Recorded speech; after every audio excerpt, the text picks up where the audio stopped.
Hi guys, Carissa here with Inky Fairy Designs for the Woodsy Creative Team. Today we're going to take another background page that we completed in a previous blog post and we're going to finish out the journal page. Now this background page we started using the one on the right with lots of tags and the strings and texture, and I wanted to show you how to use an acrylic glazing medium to kind of fill in all of those nooks and crannies and create a more distressed look. We're going to be adding tons of layers onto this page, so I definitely want to start out with a light coat of gesso over all of that texture that we laid down before. And so just using some gesso and some water, I'm spreading it around and coating my entire page so that it will stand up to all of the layers and layers and layers of paint and mediums that we're going to put on top. This glazing medium is so much fun to use. I am putting it on one of the Reeves tear-off palettes. I'm kind of putting it in like 1 part acrylic glazing liquid and 1 part paint. So I'm using the golden quinacridone nickel aza gold, and just eyeballing it. I'm putting a little squirt of the paint, and then I'm gonna put a little squirt of the acrylic glazing on top. Now I'm using the golden acrylic glazing medium, but I know there's a lot of other ones on the market, so you can definitely use whichever one you prefer, but this is the one that I like using. It's the one I'm most comfortable with. And so I'm just gonna mix that together with a paintbrush, and then we're going to add it to our page. So the way that the glazing works, it actually extends the drying time of your paint.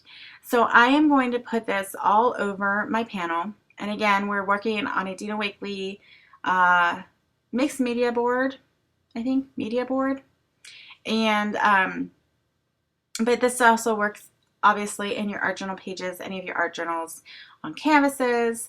So you're just going to put it all, I just put it all over my canvas, but you could certainly just concentrate on the places that you want to glaze on. And you can use this as a first layer like I'm doing today, or you can use it on top of the many layers that you add later. So you want to let it sit for about a minute to a minute and a half, sometimes 2 minutes, just depends. And the longer that you let it sit, the more it's going to soak into the nooks and crannies. Then what you're going to do is you're going to take a clean baby wipe and you're going to start wiping away the paint from the areas that you don't want that glazing medium and that color to be. Now, every time you use a new baby wipe, you're going to get it whiter. So if you use a dirty baby wipe, like from what you've already used, it's not going to pick up so much. You're going to spread more of the color around. But if you wanted to get it more white space, you can get a clean baby wipe or use a clean section of your baby wipe, and it'll pick up more of that color. So once that's dry, I'm going to come in with some, I think this is the golden teal, and I am just spreading it around. I think I just put some on my canvas, and now I'm spreading it around with my fingers, and then I'm gonna kind of wipe away some with a baby wipe. You can see that I really like to use baby wipes in my mixed media. I like that it's a wet surface, but it's not super wet. It's just kind of damp, and it gives you a lot more playtime, when you're working with different layers. So I'm gonna let that dry. And then I want to bring in some more glazing on top of that blue. So you can see how I did the glazing as a first layer, and you'll also be able to see how I do the glazing on the second layer. So again, I'm concentrating only on the tag areas because I really wanted to get like the outline of the tags and those strings. I really wanted to get that glazing into those nooks and crannies and create more of a distressed look. So I let that sit aside to dry for about a minute and a half, and now I'm coming in with a baby wipe, and just like before, I'm wiping it away, but you'll see that some of that glaze and some of that paint is going to stick more to where there was more texture. So it kind of just settles into all of those bumpy areas. So now I'm coming in, I'm going to start adding some more layers. I'm taking this, I think I'm not sure, quinacridone magenta, I believe, and I'm putting that on the top of my panel, and then I'm going to add some water and just let it drip down. I'm going to set that aside to dry, and then when it's completely dry, I'm going to come back and add some more texture with a stencil.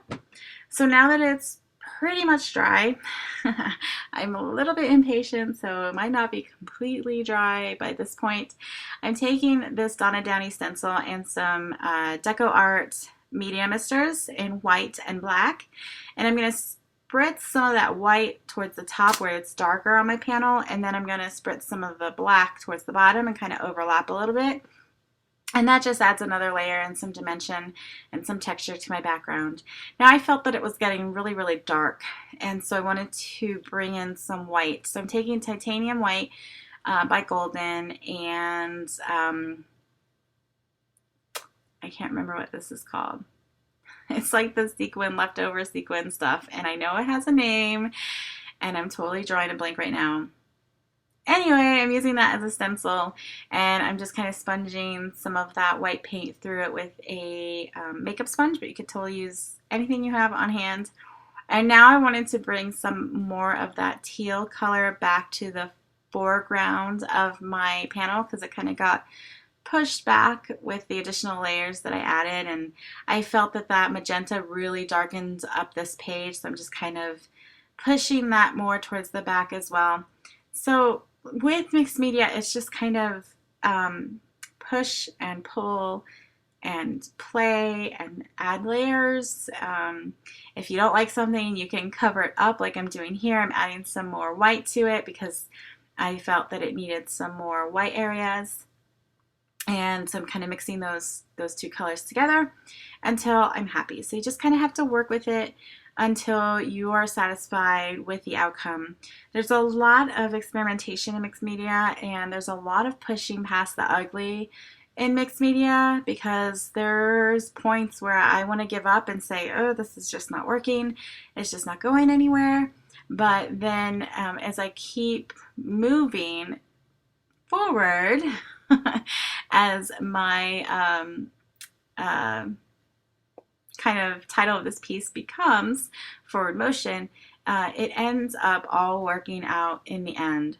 So I took a brush pen filled with India ink, and I just kind of brush script my sentiment onto my panel. And now I'm outlining it and filling in all of the open spaces with my white Uniball gel pen. You guys know probably by now that this is my favorite gel pen to use in mixed media. I feel like it just always works over no matter how many layers that I've added, and I find that it's just kind of the best one that I have, and it's super bright white, which is something that's important to me when I'm using it to outline my words because I really want it to stand and pop out. The one thing to remember with the Uniball white gel pen is that it is water-based, so if you were to put layers on top, or if you were to seal it with a liquid-based brush, you know, like something that you seal with a brush, it is going to smear. So that's something that I want to point out. I don't think I've mentioned that before. So what I usually do is I will use an acrylic spray sealer to seal my project, and then I can go in over top that gently and add any additional sealant that I want over my work. But I find that just the acrylic spray sealer works great, and it doesn't, because it's a spray bottle, it doesn't activate that white gel pen as much as if you were brushing a sealer over it. So now I'm taking this black, oh my goodness, I'm so drawing blank on names right now, but I'll have all of the supplies listed, of course, on the Blitzy blog, and I'm just outlining the page, and I am bringing some of that black, kind of like smearing it onto my canvas just to add a little bit more texture onto my panel. And I really just like the way that black pops against all of those layers, and it really ties in the black of the words on the page.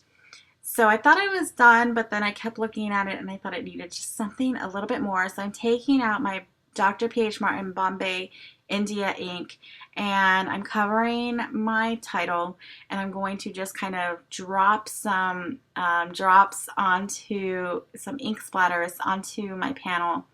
And then when I lift this up, I'm like, okay, yes, that is done. So I hope you enjoyed this video and could see how you can add layers on top of layers and see how the acrylic glazing medium works. And I hope you guys try it out because it's a super fun medium to have along with all of your mixed media supplies. I love it when you have really super textured backgrounds. It really seems to fill in those areas and create a more distressed look on any of your backgrounds. So for more ideas and inspiration, visit the Blitzy blog and Facebook page. Until next time, happy crafting.